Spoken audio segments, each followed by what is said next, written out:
नमस्कार, स्वागत है आप सभी का आवाज़ जनता की में। मैं सत्येंद्र उपाध्याय। आज हमारे साथ स्वतंत्र भारतीय समाज पार्टी के आईटी सेल अध्यक्ष अर्पित पांडे जी हैं और हम जानने की कोशिश करेंगे अर्पित पांडे जी से किस तरह से स्वतंत्र भारतीय समाज पार्टी की नीतियां हैं और किस तरह से वो पश्चिमी उत्तर प्रदेश में अपने जनाधार को बढ़ाने का प्रयास कर रहे हैं। तो अर्पित जी, स्वागत है आपका हमारे चैनल पर। धन्यवाद आपको। जैसे कि स्वतंत्र भारतीय समाज पार्टी पश्चिमी उत्तर प्रदेश में अपना विस्तार चाहती है और आपको प्रदेश अध्यक्ष बनाया गया है आईटी सेल का, तो क्या है सिचुएशन इसमें पार्टी की आपको? देखिए, इस समय जब से हम लोग एनडीए गठबंधन में हुए हैं, पार्टी लगातार बढ़ रही है। पार्टी के लोग साथ पार्टी में लोग जुड़ रहे हैं और सबसे अधिक युवा वर्ग जुड़ रहा है इस समय पार्टी में, जो देखने वाली बात है। ये बहुत बढ़िया पार्टी के लिए संदेश है कि युवा वर्ग इस समय हमारे साथ आ रहा है। पश्चिमी उत्तर प्रदेश में हम दिनों दिन प्रतिदिन अपना संगठन मजबूत कर रहे हैं। अभी आपने हाल ही में देखा, हमारे राष्ट्रीय सचिव माननीय तेज सिंह बल्ली चौधरी जी ने सभी हम लोगों को बुला कर निर्देशित किया है कि हमें गांव-गांव जाकर जन चौपाल लगाना है। जन चौपाल लगा के हमें पार्टी को एकदम मजबूत करना है। पार्टी में महिलाएं भी जोड़नी है, युवा भी जोड़ना है और बड़े बुजुर्गों का भी आशीर्वाद लेके चलना है, तभी पार्टी हमारी आगे बढ़ेगी। इस पे हम लोग इस हफ्ते से काम शुरू करने जा रहे हैं। अच्छा, एक चीज़ अभी आपने देखा होगा, अभी नज़दीक में ही घोसी का चुनाव था। चुनाव को लेकर के बड़ी अटकलें लगाई जा रही थी आप लोगों से कि भाजपा अगर भाजपा के साथ है तो सीट कंफर्म निकल जाएगी, लेकिन ऐन वक्त पे होता क्या है कि आपके वोटर वोट नहीं देते और पार्टी हार जाती है। दारा सिंह चौहान बैकफुट पे चले जाते हैं और हार जाते हैं। तो ऐसे में समाजवादी पार्टी जिसको छोड़ करके आए थे, जिसको कहते थे कि हमारे दम पे वो जीतता है, वो आज उन्होंने आपको हरा दिया वहाँ पे। नहीं, ऐसी देखिए गलत बात है कि हमारे वोटरों ने वोट नहीं, हमारे वोटरों ने 80 से 90% वोट दिया है। वहाँ पे माननीय नेताजी का उन्होंने मनोबल बढ़ाया है। वहाँ का चुनाव देखिए विषम परिस्थिति हो गई। एक तो माननीय मायावती जी ने कैंडिडेट नहीं खड़ा किया, जो मुस्लिम वोट था उन्होंने एक तरफा वोट दिया है। मुस्लिम और यादव उन्होंने बढ़ चढ़ के वोट किया। हमारे वोटर निकल नहीं पाए। हमारे जो वोटर हैं मूल, वो कुछ उस दिन बारिश का भी दिन हो गया, आपने पता करी उस चुनाव में। उस दिन इतनी बारिश हुई है कि हमारा वोटर घरों में रह गया, पूरी तरीके से निकल नहीं पाया। बाकी हमारी हार हुई, हम अपनी हार सहजतापूर्वक स्वीकार करते हैं, हम उसमें कोई बात वो नहीं कह रहे हैं। हम हारे हैं, लेकिन समाजवादी पार्टी क्यों भाई इतना उछल रही है?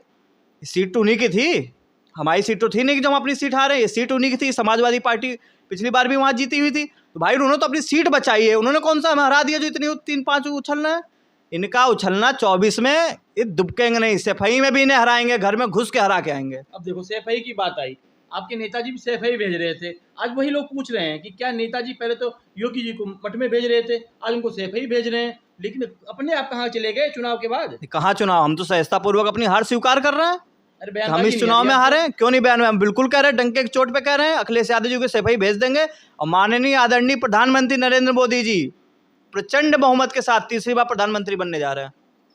चलिए, आप कह रहे हैं, ठीक है, हम भी मानते हैं कि वो प्रधानमंत्री बने ना बने, लेकिन आप मंत्री बन जाएं। आप मंत्री बन जाएं तो आजकल मंत्रालय को लेकर के भी कुछ बातें चल रही हैं।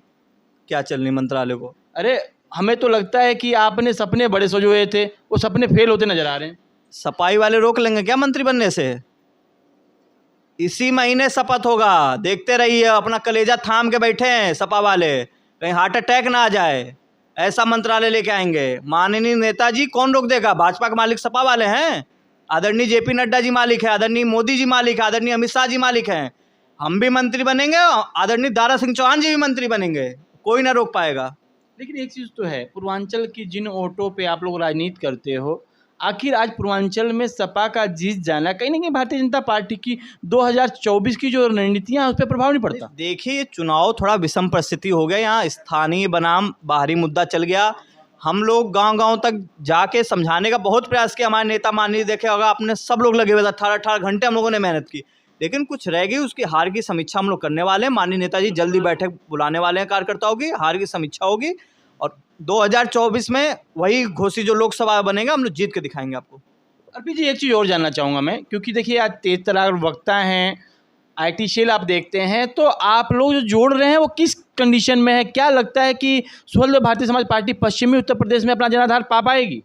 बिल्कुल, सुहेलदेव भारतीय समाज पार्टी गांव-गांव जन चौपाल लगाने जा रही है और पूर्वांचल में तो हम मजबूत ही हैं, पश्चिम और मध्यांचल में भी इस बार हम मजबूत होके अगली बार आप देखेंगे विधानसभा 2027 में हमारे पश्चिमी उत्तर प्रदेश में सुहेलदेव भारतीय समाज पार्टी छड़ी के निशान पर विधायक होंगे।